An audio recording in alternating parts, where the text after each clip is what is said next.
also don't have a PowerPoint because PowerPoint's unconstitutional.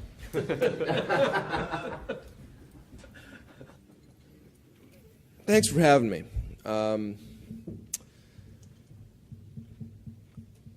I care a lot about the Constitution and its role in securing and protecting our rights and creating a government that will do so. I've always thought that the Constitution's a pretty good document. The major amendment that's needed, I guess, is after every sentence to add, "and we mean it." Because if that was actually interpreted according to the plain meaning of the text, we wouldn't be in the mess that we're in. But it's been decades since the Supreme Court divorced constitutional law from the Constitution, and we've been getting farther ever since. Now, the main advantage of the Compact for America over all the other amendments that I've seen, and I'm kind of an all-of-the-above kind of guy. I think, states should be able to reject federal laws. I believe, balanced budget amendment. There's a whole host of excellent proposals that are out there for reining in government to preserve our liberty. The advantage that Compact for America has is process. And I know it's mostly lawyers or sometimes economists in that sort of technocratic mold that love process. I'm not a big technocrat myself, but if the name of the game is actually getting things done to rein in government, process is very important. And the fact that Compact for America is a vehicle for enacting an amendment through 38 state actions and 1 congressional action, and that's it, is a significant advantage over other types of proposals where people change over the course of years. You have to keep lobbying and re-lobbying and reconvincing and doing all of these things. I want to give you an overview of the congressional part of all of this. Now, the primary goal of the Congressional Joint Resolution to enact the Compact for America, or to enable it, to call for the one-day, 24-hour convention to put it into effect, is to fulfill the congressional obligation. Article 5 says that Congress shall, upon a call of two-thirds of the states, or application of three-quarters of the states, call this convention, to fulfill the congressional obligation to designate and specify a particular method of ratification, which is part of the compact, it's already in there, and to fulfill that same obligation to submit the proposed amendment to the states. So it's kind of a turnkey operation, all in one. Now, this goes into effect, this congressional obligation, at the time that the 38th state joins the compact.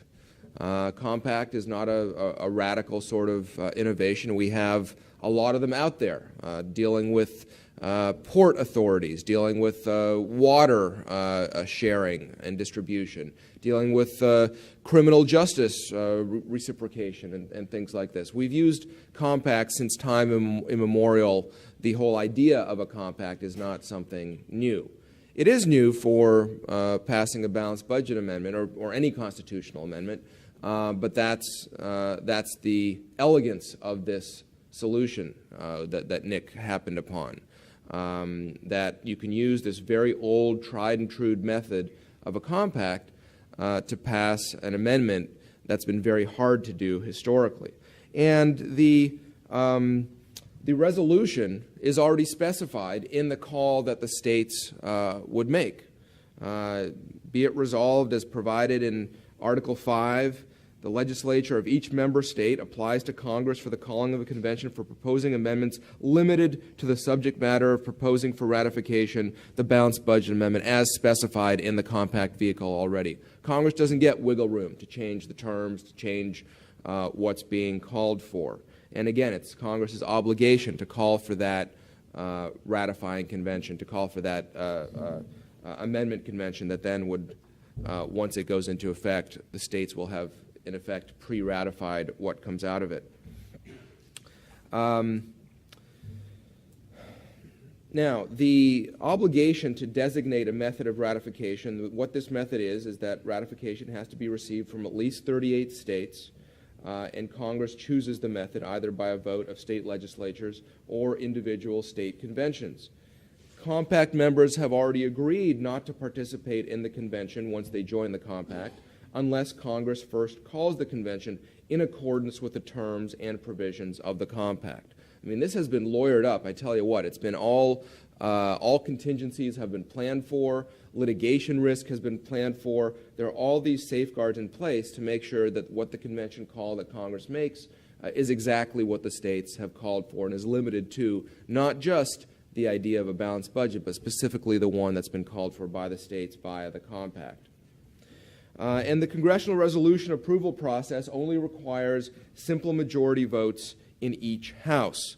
Our research indicates that even cloture rules, filibuster rules, would not apply in the Senate. The resolution likely would first be referred to the Judiciary Committee of each house, then possibly considered by the subcommittee responsible for constitutional issues in each house. The current Senate subcommittee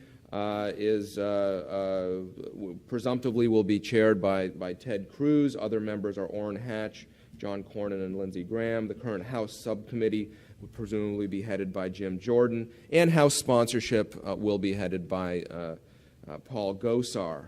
We're looking for maybe Mike Lee to take the lead in the Senate. That's still being worked on. But these, all of this process indicates that this is doable.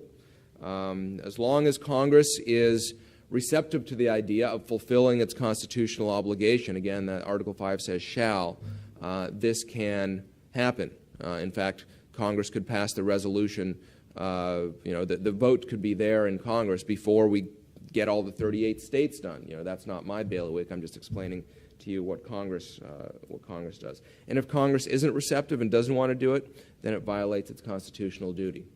It's plain as simple as that. And we're into the same sort of world as, what are the remedies when a branch of government violates the Constitution? Thank you.